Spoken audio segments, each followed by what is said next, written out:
Hello student, তোমাদের আরেকবার স্বাগত ম্যাথস অ্যান্ড মি ইউটিউব এবং ফেসবুক চ্যানেলে। আমি তোমাদের জন্য নিয়ে এসেছি পশ্চিমবঙ্গ শিক্ষা পর্ষদের মাধ্যমিক 2026-এর এবিটিএর টেস্ট পেপার সলিউশান। আমি কি করব, আজকে আমরা তোমাদের যে করাবো, অর্থাৎ 1 নম্বরে তোমাদের যে কোশ্চেন থাকে এবং পেজটা কোনটা, একদম যে শেষ পেজ, অর্থাৎ 1002 পেজের 1 নম্বরে, অর্থাৎ এমসিকিউ, শূন্যস্থান পূরণ এবং তোমাদের সত্য মিথ্যা যেগুলো থাকে সেইগুলোকে আমি কি করব, আজকে এখানে আমি সলভ করব। ওকে, প্রথমেই তাহলে এমসিকিউ দিয়ে শুরু করি। আমাদের ফার্স্ট এমসিকিউ কি আছে, একটা দেখো সরল সুদ একটা অঙ্ক আছে, সেই অঙ্কটা দিয়ে আমি স্টার্ট করি। প্রত্যেকটা অঙ্ক মন দিয়ে করবে, বুঝে করবে। কোনো অসুবিধা থাকলে আমাকে কমেন্টে জানাবে, আমি সেটা আবার নেক্সট টাইম সলভ করে দেওয়ার চেষ্টা করব।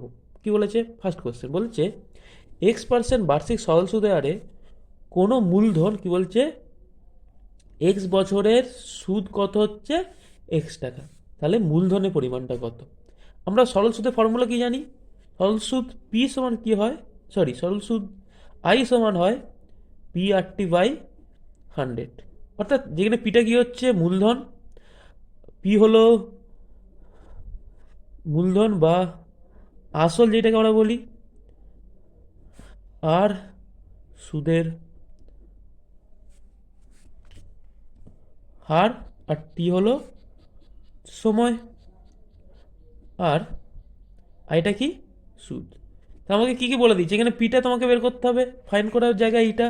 তোমাকে আটটা বলে দিচ্ছে X%, সময়টাও বলেছে এক্স বছর, আর কি বলেছে সুদটাও বলে দিয়েছে এক্স টাকা। তো ফর্মুলায় ফেলে দাও। তাহলে ফর্মুলায় ফেললে কী হবে, এক্স সমান P/X বাই 100।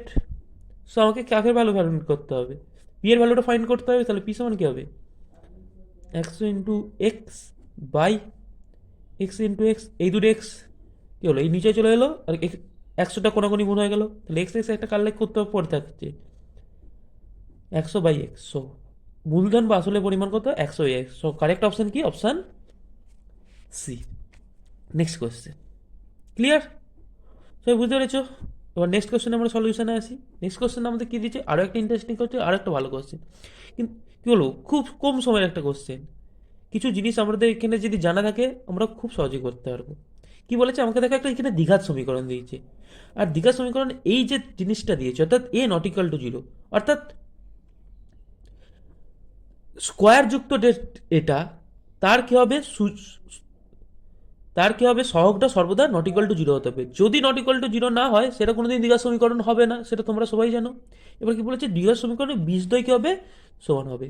বীজদ্বয় কখন সমান হবে, আমরা তিনটে কন্ডিশন জানি। আমাদের কি, আমাদের নিরূপকটা কি, একটা টার্ম তোমরা পড়েছিলে, সেটা হলো নিরূপক। নিরূপক কি, B² - 4AC। এখানে এবার তিনটে কন্ডিশন। এবার B² - 4AC যদি <<0 হয় কী হবে, যদি <<0 হয় কী হবে, আর যদি =0 হয় কী হবে। যদি <<0 হয়, যদি B²-4AC <<0 হয়, তখন আমরা কী করব, সর্বদা কী হবো, অবাস্তব কী করবো, বীজ পাবো। অবাস্তব বীজ। <<0 হলে কী হবে, বাস্তব ও অসমান। বাস্তব বীজ পাবো, বাট বীজ দুটো কী হবে, সমান হবে না, যেহেতু দ্বিঘাত সমীকরণ, আমরা কী হবে, দুটো বীজ পাবো। আর এইটার ক্ষেত্রে কী হবে, বাস্তব প্লাস সমান। ওকে, তাহলে কন্ডিশন কি, তাহলে আমাকে কি বলছে, বীজদ্বয় সমান হবে, তাহলে আমাকে কি হবে, বীজদ্বয় সমান মানে কি, আমাদের নিরূপকটা কি হবে, B²- 4AC = 0। সো কি হয়ে যাবে, B²=4AC। তাহলে এইখান থেকে সি কি দিতে বলতে, সি সমান B² আছে নিচে, এবার কি করবো, B² নিচে 4 নিয়ে চলে আসবো, তাহলে B²/4। সো অপশন ডি, আর D is correct. Clear? Next, clear সবাই? নেক্সট কোশ্চেনটা দেখো কি বলেছে, এ বি এবং সিডি দুটি সমান্তরাল যায়, যাদের প্রত্যেকের দৈর্ঘ্য কত, 16 সেমি হলে বৃত্তের ব্যাসের দৈর্ঘ্য কত বলে দিচ্ছে, 10 সেমি। তাহলে জ্যা দুটির মধ্যবর্তী দূরত্ব কত? তাহলে আমি ছবিটা আঁকি এখানে। তাহলে কি হচ্ছে, এটা একটা বৃত্ত। ক্লিয়ার? দুটো সমান্তরাল যায় বলেছি, একটা যায়, একটা যায়, দুটো সমান্তরাল যায়, আর দুটোর দৈর্ঘ্যই 16। মানে কি, দুটোই কেন্দ্র থেকে কি হবে, সমান দূরত্বে অবস্থিত। বৃত্তের কেন্দ্র থেকে দুটো সমান দূরত্বে অবস্থিত। এবার কি বলেছে, বৃত্তের ব্যাসার্ধটা আমাদের কত বলে দিচ্ছে, 10, তাহলে এইগুলো বৃত্তের ব্যাসার্ধ 10। তাহলে আমাকে কি বলেছে, আমি এটা এবি নাম দিলাম, এটা সিডি নাম দিলাম। আমাকে কি করতে হবে, এইখান থেকে এই দূরত্বটা, আমি যদি এটা ই দিই, এটা এফ দিই, এটা জি দিলাম, তাহলে আমাকে কী করতে হবে, ই এফ এর ডিস্টেন্সটা কী করতে হবে, ফাইন্ড করতে হবে। কীভাবে করবো দেখো, তোমরা উপাদ্য পড়েছো কি, কোনো বৃত্তের কেন্দ্র থেকে কোনো জ্যায়ের উপর আমরা লম্ব আঁকলাম, সেই লম্বটা কী করবে, এই জ্যাটাকে দুটো সমানভাগে ভাগ করবে। তাহলে এইটাও কত হবে 8, এইটাও তোমাদের কত হয়ে যাবে 8। ওকে, এটা লম্ব, তাহলে এটা 90 ডিগ্রি। তাহলে আমরা এবার পিথাগোরাসের উপপাদ্য এখানে লাগাতে পারি। তাহলে আমাদের কী বের করতে হবে, ইজিটা। তাহলে ইজি কী হবে, এটা লম্ব, এটা 90 ডিগ্রি, এটা ভূমি, এটা অতিভুজ। তাহলে অতিভুজের স্কোয়ার মানে 10 স্কোয়ার মাইনাস 8 স্কোয়ার, 10 মানে 100, এটা 64 মানে √36 মানে 6। তো এইটুকুন যদি 6 হয় তাহলে এই কী হবে, এই পার্টটু কত হবে, 6 হয়ে যাবে। তাহলে কী হয়ে যাবে, ইএফটা হয়ে যাবে ইজি প্লাস এফ জি। তাহলে 6 + 6 that is 12 centimetre. Option A correct. Clear. Next আমরা এবার ত্রিকোণমিতির পার্টে এন্টার করি। ত্রিকোণমিতির দিকে একটা যে এক শর্ট কোশ্চেন আছে সেটা করি। খুব একটা ইজি শর্ট কোশ্চেন দিয়েছে, দেখো tan alpha plus cot alpha সমান 2। তাহলে tan alpha to the power 13 and cot alpha to the power 13 এর মান কত? অপশন কি আছে, 1, 0, 2 আর নান অফ দিস, কোনোটাই নয়। দেখো কীভাবে করি, ট্যান আলফা কট আলফা সমান 2। আমাকে করতে হবে এখান থেকে tan alpha cot alpha value find করে আমি এখানে বস করাতে হবে। কীভাবে ফাইনটা করবো, দেখো ট্যান আলফা, আমরা কট আলফা কি জানি, ট্যান আলফার অনন্য 1/tan আলফা সমান 2। তাহলে এবার যদি এটাকে আমরা সিম্পলিফাই করি তাহলে কী হবে, ট্যান আলফা এখানে কী হয়ে যাবে, ট্যান স্কোয়ার আলফা প্লাস 1 সমান 2। তাহলে কী হয়ে যাবে, ট্যান স্কোয়ার আলফা প্লাস 1 সমান কী হতো 2 ট্যান আলফা। এবার আমি কী করছি, 2 ট্যান আলফাটাকে এই সাইডে নিয়ে চলে এসেছে, -2 ট্যান আলফা ইকুয়াল টু 0। তাহলে এটা কি একটা ফর্মুলা চলে আসছে, আমরা কী জানি এটা কিসের ফর্মুলা, ট্যান আলফা -1 তার হোল স্কোয়ার ইকুয়াল টু 0। এবার কোনো সংখ্যার বর্গ যদি 0 হয় তাহলে কী হবে, ভিতরের টার্মটা 0 হবে। তার মানে কি ট্যান আলফা -1টা কী হয়ে যাবে 0। সো ট্যান আলফা 1, যেই ট্যান আলফা 1 হয়ে গেল তাহলে কট আলফাটাও কত হবে, 1/tan আলফা মানে 1/1 সমান 1। এবার আমাদের কিসে ভ্যালু ফাইন্ড করতে বলেছে, tan 13 to the power alpha, তাহলে 1 to the power 13 plus 1 to the power 30, তাহলে কত হবে, দুটো যোগ করলে 2, তাহলে আনসার কত হবে 2। এই টাইপের কোশ্চেন আসলে তোমরা দেখেই বলে দিবে আনসারটা 2 আসবে, এটা নিয়ে কোনো ভাবাভাবি কী বলবো অবকাশ নেই। নেক্সট প্রশ্ন, ক্লিয়ার সবাই। নেক্সট কি বলেছে, বলেছে একটা নিরেট গোলক আছে, তার বক্ষতলের ক্ষেত্রফল ও 3 গুণের আয়তনের সাংখ্যমান সমান, মানে বক্ষতলের ক্ষেত্রফলের যে সাংখ্যমান আর 3 গুণ আয়তনের সাংখ্যমান সমান। আমি ধরে নিচ্ছি তাহলে গোলকটির ব্যাসার্ধ কত, আমি ধরে নিচ্ছি গোলকটির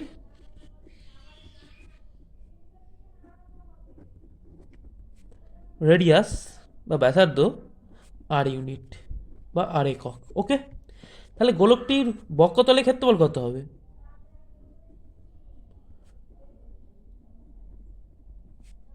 বক্ষতলের ক্ষেত্রফলের সূত্র কি 4πr² একক।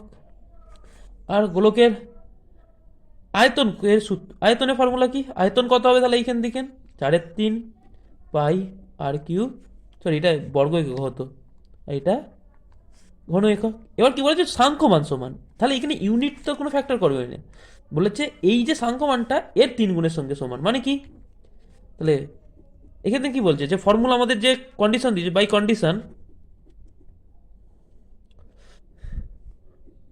ইউজিং, কন্ডিশনকে আমরা যদি ইউজ করি কি বলেছে, বক্ষতলের যে ক্ষেত্রফলের সাংখ্যমান, তাহলে 4πr² কার সঙ্গে সমান, আয়তনের 3 গুণ অর্থাৎ পাই আর কিউব এর 3 গুণ, তাহলে ইন্টু 3। তাহলে আমি যদি কাটাকুটি করি তাহলে আমাদের কী হবে, এখান থেকে আর ভ্যালু করতে বোথ সাইড পাই আউট, 4 আউট, তাহলে কী হয়ে যাচ্ছে r² সমান আর কিউব। কখন এটা পসিবল হয়, যখন কী হবে r = 1। So option A correct. আর ভ্যালু কত হবে 1 একক। নেক্সট লাস্ট কোশ্চেন তোমাদের এমসিকিউর, কী হবে, ঊর্ধ্বক্রম অনুসারে সাজিয়ে দেখতে বলেছে এই তথ্যের মধ্যমা কত। এবার যদি আমরা ঊর্ধ্বক্রম অনুসারে এখানে কী বলছে অলরেডি সাজানো আছে, কী আছে 8, 9, 12, 17, x+2, x+4, 30, 31, 34, 39। আমাদের মধ্যমা বের করার ফর্মুলা কি? এখানে কটা সংখ্যা যাই গুনে নাও, 1, 2, 3, 4, 5, 6, 7, 8, 9, 10, অর্থাৎ 10টা সংখ্যা আছে। 10 কি যুগ্ম। এবার যদি যুগ্ম সংখ্যক সংখ্যা থাকে তখন মধ্যমা বের করার ফর্মুলা কি? মধ্যমা বের করার ফর্মুলা কি হলো, আমি যুগ্ম এটাকে যদি এন ধরি, এনটা যদি যুগ্ম তাহলে কি হবে, n/2তম পদ প্লাস n/2 প্লাস 1তম পদ বাই 2, এটা আমাদের ফর্মুলা। তাহলে n/2 মানে কি, 10 আছে, 10 বাই মানে 5তম পদ, 5 নম্বর পদ কি হচ্ছে x+2, আর n প্লাস, তাহলে তারপরে পদটা মানে x+4 বাই 2। এটা ক্যালকুলেশন করলে কত হচ্ছে, ক্যালকুলেশন করলে হচ্ছে x+3। ওকে, এটাই কত বলে দিচ্ছে, এটাই সমানই বলে দিচ্ছে 24। দ্যাট মিনস কি, মধ্যমাটা বলে দিচ্ছে, তাহলে x+3 সমান কি 24 বাই কন্ডিশন। সো কী হয়ে যাবে, এক্সটা কত হয়ে যাবে 24 মাইনাস 3, দ্যাট ইজ 21 বা 21। অপশন বি এখানে কারেক্ট। ক্লিয়ার? আশা করি সবাই বুঝতে পেরেছো। নেক্সট তোমাদের এবার আমরা কি করব, শূন্যস্থান পূরণে প্রবেশ করব। তোমাদের এখানে কটা হয়, 6টা শূন্যস্থান পূরণ দেখতে দেখে তার মধ্যে 5টা করাতে আসতে হয়। এবং তোমাদের এই জায়গাটা খুব একটা স্কোরিং জায়গা। কি বলেছে, বছরে আসল এবং সুদ আসলের অনুপাত কত বলে দিচ্ছে 8.9। তাহলে বার্ষিক সরল সুদের হারটা কত হবে। বছরে মানে কি, এখানে তোমাকে টাইমটাই বলে দিয়েছে, টাইম বা সময়টা বলে দিয়েছে কত, 1 বছর। আর কি বলেছে, আসল আর সুদ আসলের অনুপাত। তাহলে আসল আর সুদ আসলের অনুপাত কত বলেছে 8:9। যদি আমার যদি সরে আসলটা যদি 8x টাকা হয় তাহলে সুদ প্লাস আসলটা কত হবে, অবভিয়াসলি 9x টাকা। তাহলে এখানে সুদ কত হচ্ছে, আসল 8x, তাহলে সুদ আসলটা আবার 9x, তাহলে সুদটা কত হয়ে যাবে 9x minus 8x, that is x টাকা। আর এই তোমাদের কিছুক্ষণ আগে বললাম সরল সুদের ক্ষেত্রে ফর্মুলা কি, সুদ আই সমান PRT/100। আইটা কত এক্স, পি এর ভ্যালুটার মধ্যে পড়ে গেছে, আসল বলে দিচ্ছে 8x, আর টিটা কত 1 বছর বাই 100। ক্যালকুলেশন করো কি হবে, both side x x out হবে, সো আর হয়ে যাবে 100/8। এবার 4 দিয়ে আমরা যদি কাটি, 4×5 = 4, 2 × 8, দ্যাট ইজ 25/2। এবার যদি এটা তোমরা কি বলবো, এর ভগ্নাংশ এরকম রেখে দিতে পারো, এত পার্সেন্ট হতে পারে, সেটা তোমরা দশমিকে কনভার্ট করে দিতে পারো, বা পূর্ণ ভগ্নাংশ কনভার্ট করতে হয়, যা খুশি করতে পারো। তো এখানে আনসারটা কী হতে পারে, 25/2 হতে পারে। কেউ যদি 12.5 করে তারও হবে, কেউ যদি আবার 12.1/2% করে তখনও হবে। এই তিনটে উত্তরই এখানে পসিবল, কোনোটাই কাটবে না। নেক্সট, এটা ক্লিয়ার হলো। নেক্সটটা দেখো, বলেছে এর অনুবন্ধীকরণ তখনই বের করা মানেই তোমাদের রুট যুক্ত টেম থাকবে, অর্থাৎ অমূলদের যে সংখ্যাটা থাকবে তার আগে সাইনটাই কি হবে, চেঞ্জ হবে। কি বললাম, অমূলদের যে সংখ্যাটা থাকবে তার আগে সাইনটা চেঞ্জ হবে। এবার দুটো থাকলে যে কোনো একটা আগে চেঞ্জ করতে পারো, ঠিক আছে। যেহেতু এখানে একটাই অমূলদের সংখ্যা আছে √5, তাহলে আমাদের কি করতে হবে, তাহলে এর অনুবন্ধীকরণ কি হয়ে যাবে, তো √5 আগে সাইন্স কি ছিল প্লাস, সেটাকে আমরা মাইনাস করে দিলাম -1। সো এর অনুবন্ধীকরণই এটা হয়ে যাবে, তাহলে আনসার কি হয়ে যাবে -√5 -1। ওকে, নেক্সট কোশ্চেন। এটা তোমাদের প্রয়োগ আছে, একটি বৃত্ত সামান্তরিক একটি কি চিত্র, সর্বদা আমরা জানি আয়তকার চিত্র। বৃত্ত সামান্তরিক মানে কি, এটা আয়তকার চিত্র হয়ে যাবে। নেক্সট কোশ্চেন, শূন্যস্থান পূরণটা দেখো ভালোভাবে। কি বলেছে, ত্রিকোণমিতি সাইন থিটা মাইনাস 30° সমান হাফ। সাইন থিটার মান কখন, এটা কখন হাফ হয়, আর এখানে তোমাদের থিটাটা কি হবে, সর্বদা 0 থেকে 90°-র মধ্যে, দ্যাট ইজ সাইন 30। তো থিটা মাইনাস 30 সমান 30, that is theta equal to 60°। So কস থিটার ভ্যালু কত হবে, তাহলে কস 60, তো কস 60 মান হাফ। নেক্সট কোয়েশ্চেন নাও, কি বলেছে, একটি লম্বিতাকার চোঙের আয়তন ও বক্ষতলের ক্ষেত্রফল এর সাংখ্য মান সমান ইফ, যদি চোঙের ব্যাসার্ধ কি বলি আর ধরি, তাহলে কি বলেছে, চোঙের আয়তন, আয়তন কত, চোঙের আয়তনের ফর্মুলা কি, পাই আর স্কোয়ার এইচ। এখানে এইচটা কি, এইচটা আমরা ধরে নিচ্ছি উচ্চতা। আর কি বলেছে, বক্ষতলের ক্ষেত্রে, তাহলে বক্ষতলের ক্ষেত্রে ফর্মুলা কি, 2 পাই আর এইচ। তাহলে এখান থেকে আমরা কি করতে পারবো, ব্যাসার্ধ বের করে নিতে পারবো, ব্যাসার্ধ বেরিয়ে গেলে আমাদের কি হয়ে যাবে, ব্যাসটাও বেরিয়ে যাবে। তাহলে পাই পাই বোথ সাইড আউট, এই যে বোথ সাইড আউট। সো কি হচ্ছে, আর স্কোয়ার সমান 2r। So that is r square minus 2r equal to 0. So r minus r minus 2 equal to 2. So r এর এখানে দুটো ভ্যালু আসতে পারে, r সমান 0 আর r সমান 2। এবার r সমান 0টা এখানে আমরা কনসিডার করবো না, কারণ আর যদি 0 হয়ে যায়, ব্যাসার্ধ হয়ে যায়, তাহলে এটা কি হয়ে যাবে, বৃত্ত থাকবে না, একটা বিন্দু হয়ে যাবে। ঠিক আছে, সো এটা একটা বৃত্ত আর হবে না, সেটা একটা কী বলবো, এক কথায় আমরা যদি বলি, বা এটা ক্যালকুলেশনও করতে পারো, কোনো দিন ব্যাসার্ধ 0 হতে পারবে না, তাহলে ব্যাসার্ধ সর্বদা কী হবে, 2 হবে। তাহলে ব্যাসার্ধ যদি 2 হয়, ব্যাস কত হবে, 2 ইন্টু 2 সমান 4।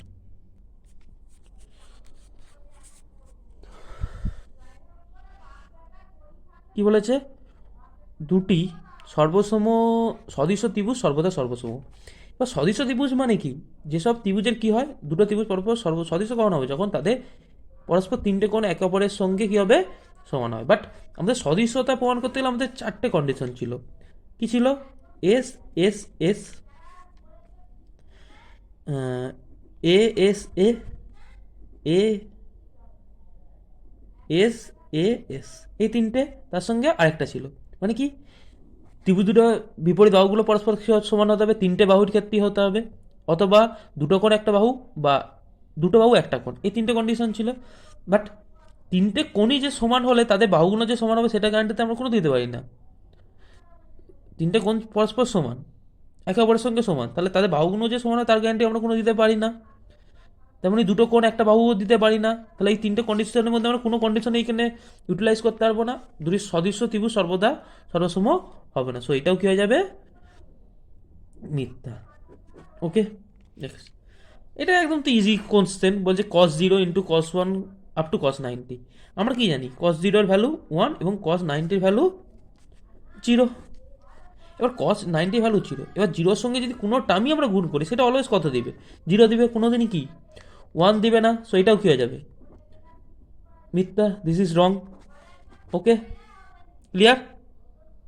নেক্সট 5 নম্বর কোশ্চেনটা দেখো, কি বলেছে, একটি লম্বিতকার শঙ্কুর উচ্চতা, ব্যাসার্ধ, তির্যক, উচ্চতা সর্বদা কি হচ্ছে একটা সমকোণী ত্রিভুজের বাহুত। এটা একদম সত্য কোশ্চেন, কারণ আমরা কি জানি, আমরা যদি একটা লম্বিতকার শঙ্কু আঁকি, এইটা শঙ্কু, তাহলে এইটা আমাদের কী হবে, ব্যাসার্ধ হবে, আর এটা কি হবে, উচ্চতা, উচ্চতা সর্বদা কী হয়, লম্ব হয়, তাহলে এটা 90 ডিগ্রি।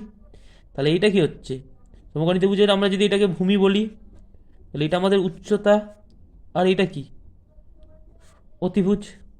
আর কি হচ্ছে, সমবাহু ত্রিভুজের তিনটা বাহু হয়ে যাচ্ছে। সো এটা সর্বদা কী হবে, সত্য। ওকে, নেক্সট, এই তথ্যের সংখ্যাগুলো মান নাও 6টা। কি বলেছে, 4 6 4 5 4 9 4 8 5 9 5 7, তথ্যের সংখ্যাগুলো মান 4। সংখ্যাগুলো কীভাবে আমরা বের করি, এখন যদি র্যান্ডমলি একটা তথ্য দেওয়া থাকে, আমরা কি দেখবো, যে তথ্যগুলো দিয়েছে তার মধ্যে কার মান সব, 4 কতবার দিয়েছে আগে দেখো, 4 কতবার দিয়েছে, 1 2 3 4, টোটাল 4টা 4বার আছে। এরকম করে দেখতে হবে, 6টা কতবার আছে, 5টা কতবার আছে, 9টা কতবার আছে, 8টা কতবার আছে, 7টা কতবার আছে। সব দিকে বেশিবার যে থাকবে সেটাই কী হয়ে যাবে, তার সেই তথ্যটার কী হয়ে যাবে, সংখ্যা গুরুমান। 6 কতবার আছে দেখো, একবার আছে, 6 একবারই। 4 কত হয়, 4টা হয়ে গেছে। এবার 5, 5 একবার, দুবার, তিনবার। 9 কতবার আছে, একবার, দুবার। 8 কতবার আছে, একবার, এবং 7 কতবার আছে, একবার। সবদিন তাহলে বেশিবার কে আছে, সবদিন বেশিবার কে আছে, 4। তো এই তথ্যের সংখ্যা গুরুমানটা কত হবে, সংখ্যা গুরুমানটা হয়ে যাবে 4। ওকে, ক্লিয়ার। সো এটাও সত্য। সো আমি 1 নম্বর যে টোটাল তোমাদের 6টা এমসিকিউ, 5টা এসে শূন্যস্থান পূরণ, 5টা সত্যি মিনিট, টোটাল এখান থেকে 16 নাম্বার আসে। ঠিক আছে, টোটাল 16 নাম্বারটা আমি এখানে ভালোভাবে করিয়ে দিলাম। কোনো যদি অসুবিধা থাকে আমাকে কমেন্টে জানাতে পারো। ঠিক আছে, এবং আমি এই পিডিএফটা তোমাদের নোটের সঙ্গে অ্যাটাচ করে দেবো, মানে তোমাদের ভিডিওর সঙ্গে আমি লাস্টে অ্যাটাচ করে দেবো, অসুবিধা নেই। অথবা আমি একটা অ্যাপের লিঙ্ক দিয়ে দেবো, সেই অ্যাপে যে তোমরা এই নোটগুলো কী হয়ে যাবে, পেয়ে যেতে পারো। ক্লিয়ার? সো থ্যাংক ইউ, সবাই চ্যানেলটাকে সাবস্ক্রাইব করবে, ফেসবুক থেকে দিলে চ্যানেলটাকে ফলো করবে।